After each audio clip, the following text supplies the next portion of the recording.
He had been arrested. He had been beaten. He had lost teeth and contracts, and women and years to an addiction that should have killed him before he turned 30. He had played in clubs where the audience ignored him and in concert halls where they gave him standing ovations, and he had worn the same expression in both places. That particular Chet Baker expression that gave nothing away and asked for nothing back. The people who knew him best said he simply did not break. Not because he was strong, because he was somewhere else. And then one afternoon, a trumpet player in the back of a recording studio played 4 notes, and Chet Baker put his face in his hands and wept. To understand why that moment was so extraordinary, you have to understand what Chet Baker was by 1956. He was 26 years old and already one of the most recognizable names in American jazz. His face had been on the cover of Downbeat magazine. His recordings with Jerry Mulligan had sold in numbers that the jazz world had not seen from a debut artist in years. Capitol Records had signed him as a solo act and released Chet Baker Sings, which had become one of the best-selling vocal albums in the label's catalog, despite the fact that nobody at Capitol had believed in it enough to promote it properly.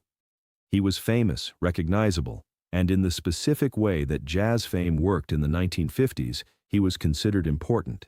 He was also, by every account from the people who worked with him closely, almost entirely inaccessible as a human being. This was not a performance. It was not the cultivated mystique of an artist who had decided that distance was more interesting than availability.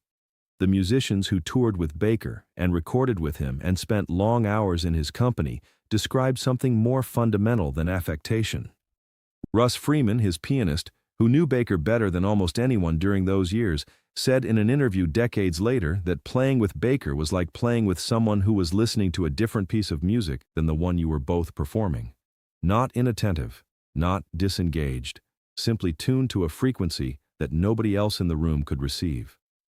William Claxton, the photographer who documented Baker's life and career more thoroughly than anyone else, spent 4 years following Baker with a camera and produced hundreds of photographs that are now considered among the defining images of 1950s jazz. Claxton said that in all those years, in all those sessions and performances and quiet moments between takes, he had never once seen Baker's face do something unexpected. Every expression Baker wore, Claxton could predict in advance. Not because Baker was emotionally simple, but because whatever emotional life Baker carried, he carried it somewhere interior and unreachable, behind that face that the camera loved and that gave nothing back.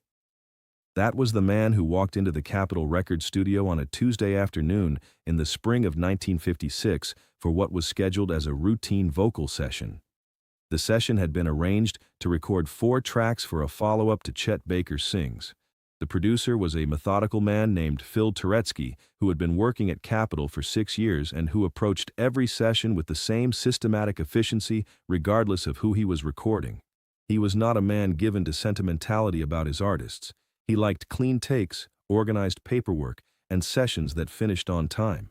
He had recorded Baker twice before and found him professionally manageable, reliable enough in the booth, cooperative about retakes, disinclined toward the explosive temperament that made some artists expensive to work with. Turetsky had no particular feeling about Baker one way or the other. He had booked a rhythm section, confirmed the song list, and arranged for a small brass section to provide background support on 2 of the 4 tracks. It was a professional operation, competently organized, with no particular reason to become anything other than what it was scheduled to be. Baker arrived on time, which was unusual. He looked the way he usually looked, unhurried, slightly remote, as if the room he had just entered was approximately but not exactly the room he had intended to arrive in. He accepted a coffee, reviewed the lead sheets without visible reaction, and took his position at the microphone with the ease of a man who had stood at microphones so many times that the act had lost all ceremony. The rhythm section ran through the first song. Baker listened, nodded once, and indicated he was ready to record. The first 2 takes went smoothly. Baker's voice did what Baker's voice always did. It produced something that the musicians in the room could feel but not fully account for, that quality of unguarded confession that recording engineers had been trying to technically explain since the first Capitol sessions 2 years earlier. Turetsky, monitoring from the booth, made notes and called for minor adjustments between takes with the brisk efficiency of a man working through a checklist. It was during the break between the second and third song that it happened. The brass section, which had been waiting for the tracks that required them, occupied themselves the way session musicians always occupied themselves during downtime, running through passages, checking intonation, keeping their lips warm. One of them, a trumpet player named Eddie Dowd, who was 23 years old and had been doing session work for Capitol for less than a year, was sitting in the back corner of the studio working through a warm-up pattern he had used since high school. He was not performing. He was not trying to demonstrate anything. He was simply moving through a sequence of intervals that his hands knew from long repetition, not paying attention to anything in particular, certainly not paying attention to Chet Baker, who was standing near the piano talking quietly with Russ Freeman. The interval Dowd played in the fourth bar of his warm-up was a minor sixth. Specifically, the movement from E-flat to C, played slowly, with a slight natural decay at the end of the upper note. It was not a remarkable interval. It appeared in hundreds of standard compositions. Any trumpet player with 2 years of experience could produce it without thought. Dowd himself would not remember playing it. When people asked him about it years later, after the story had circulated long enough to reach him, he said he had no recollection of the specific passage. He had run through warm-up patterns that day the same way he ran through them every day, and nothing about that particular afternoon had registered as different from any other session he had worked. But the specific combination of pitch, timing, and the particular tonal quality of Dowd's instrument in that room at that moment produced something that landed in Chet Baker's auditory memory with the precision of a key, finding a lock that had been waiting for it for 19 years. Freeman noticed it first. He was watching Baker's face, as he often did during sessions, reading the small signals that told him where Baker's attention was and how the music was sitting with him. He saw Baker stop speaking mid-sentence, saw him turn his head slightly toward the back of the room, saw something move across Baker's face that Freeman had not seen there before and could not immediately name. Baker stood still for a moment. Then he walked to the folding chair nearest the wall and sat down. He placed his elbows on his knees and his face in his hands. His shoulders moved. Freeman stood up from the piano bench. He took one step toward Baker and then stopped, understanding instinctively that this was not a moment that would be helped by approach or by words. He stood where he was and watched. Turetsky, looking through the glass from the booth, saw Baker sitting with his face in his hands and assumed something had gone wrong in a practical sense. An issue with the lead sheets, a problem with the arrangement, the kind of last-minute objection that artists occasionally produced before recording sessions. He reached for the intercom to ask if everything was all right, and then stopped, because the bassist had caught his eye through the glass and given him a small, firm shake of the head. The studio went quiet. Eddie Dowd, who had just understood that something had happened and that he was connected to it in some way he could not identify, stopped playing and sat very still in his corner with his trumpet in his lap. The other musicians found reasons to look at the floor or at their music stands. Nobody spoke. Chet Baker sat with his face in his hands for a long time. What was happening inside him during those minutes, he would never explain directly. Baker was not a man who gave interviews about his interior life, and on the rare occasions when journalists pressed him toward emotional territory, he had a reliable way of answering questions with observations about music that sounded personal but disclosed nothing. The closest he ever came to describing what happened in that studio was in a conversation with William Claxton sometime in the early 1960s, which Claxton recounted years later in his memoir. Baker told Claxton that there was a chord, not a song, not a melody, but a specific harmonic combination that he had first heard when he was 7 years old in Yale, Oklahoma, on a winter afternoon when his father had come home from a long absence and sat at the kitchen table without speaking, and after a while picked up the old acoustic guitar that lived in the corner of the room and played a single chord. Baker could not name the chord. He had tried to find it in music theory and couldn't locate it precisely because his father had not been a trained musician and the chord he played was likely some idiosyncratic voicing that existed between the cracks of formal harmony. But the sound of it had lodged in Baker with the permanence of something structural, something load-bearing. It was the first time he had understood that sound could carry weight that language couldn't. He had been looking for it ever since, not consciously, not as a deliberate artistic project, but in the way that certain childhood experiences install a template that the adult nervous system keeps trying to match against the world. Every song he learned, every session he recorded, every late-night improvisation in every club on both coasts, all of it was, at some level below intention, a search for that specific arrangement of overtones that his father had produced once, accidentally, on a winter afternoon in Oklahoma, and never produced again. Eddie Dowd's warm-up interval in that room, with that instrument, at that tempo, had come close enough to trigger the recognition. The session log, as the hook to this story noted, records the suspension at approximately 3:40 in the afternoon.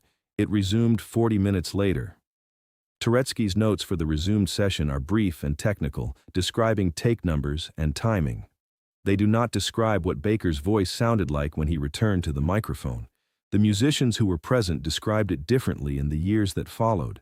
Freeman said Baker sang the third song as though the 40-minute break had removed something that had always been slightly in the way, as though whatever mechanism Baker used to maintain that characteristic distance had been, at least temporarily, switched off. The bassist said he almost stopped playing because he was not sure the take was still a professional recording session and not something else entirely, something more private that he was not supposed to be participating in. The track they recorded in the resumed session that afternoon is not the most famous thing Chet Baker ever recorded. It did not become a standard or a defining moment in his catalog in the way that My Funny Valentine had. It was released on the follow-up album without particular fanfare and received the kind of reviews that noted Baker's voice without fully accounting for it, the way most reviews of Baker's work did. But among the musicians who were in that studio, it was talked about for years. Freeman mentioned it in interviews. Claxton, who had arrived at the studio shortly before the session resumed and had seen Baker's face immediately after, said it was the only time in 4 years of close observation that Baker looked like someone who had just returned from a place that most people never find. William Claxton did not take a photograph that afternoon. He explained later that he had considered it. He had the camera in his hands when he walked in and saw Baker sitting in the chair with his face turned toward the floor. And he had made a decision in that moment that he stood by for the rest of his life, that some things were not meant to be made into images, that the photograph would have been technically excellent and emotionally true and utterly wrong, that there are specific human moments which exist in their full meaning only in the room where they happen, only for the people who were present, and that removing them from that context, fixing them into something permanent and reproducible, would not preserve them, but destroy them. He put the camera back in the bag.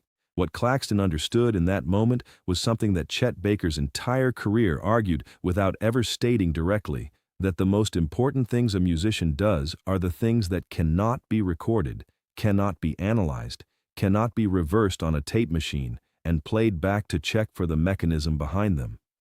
The note that Baker's father played in Oklahoma in the winter of 1945 was never recorded. The interval that Eddie Dowd played in a Capitol studio in 1956 was a warm-up exercise that appeared on no official document. The 40 minutes in between were noted in a session log as a suspension with no explanation, and yet those 3 moments form a line that runs through everything Baker ever committed to tape. The quality in his voice that producers could feel but not explain, that vocal coaches could observe but not reproduce, that audiences responded to without understanding why. He was always, in every song, in every take, searching for something he had heard once and could not name. The fact that he came close to finding it on one Tuesday afternoon in a Capitol Records studio, close enough that it broke through whatever it was that kept him sealed against the world, that is not a footnote in the story of Chet Baker. That is the story. The session log is still in the Capitol Records archive, 12 pages of routine entries, and then, on page 9, the handwriting changes. The letters become larger, less controlled. The ink is pressed harder into the paper, as if the hand that held the pen needed something to hold on to. The entry reads, "Session suspended approximately 3:40 p.m. Reason, Baker, nothing else.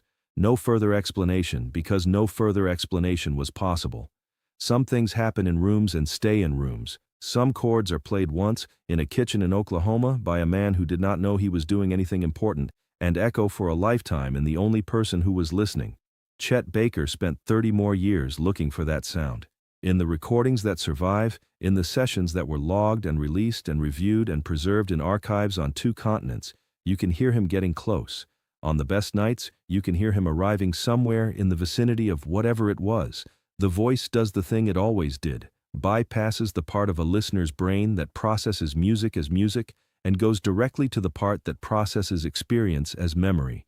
And now and then, on a specific interval, in a specific song recorded on a specific night, you can hear something that sounds like the end of a very long search.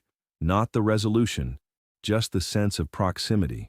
The sense of a man who has been looking for something his whole life and has just, for a moment, caught its scent. That is what Eddie Dowd played in the back corner of a Capitol Records studio on a Tuesday afternoon in 1956. 4 notes, a minor sixth, a warm-up exercise from a 23-year-old session musician who was not paying attention to anything in particular. It was enough. If the story of what Chet Baker spent his life searching for moved you, subscribe and hit the notification bell. Share this with someone who understands that the most powerful moments in music are rarely the ones that make the headlines. They are the ones that happen quietly, in the back of a room, when no one is performing and no one is watching, and something true passes between a sound and the person who needed to hear it. Have you ever heard a piece of music that found something in you that you didn't know was there? Tell us in the comments. And don't forget to explore more stories about the musicians who changed the world not by being extraordinary, but by being in certain moments completely and devastatingly human.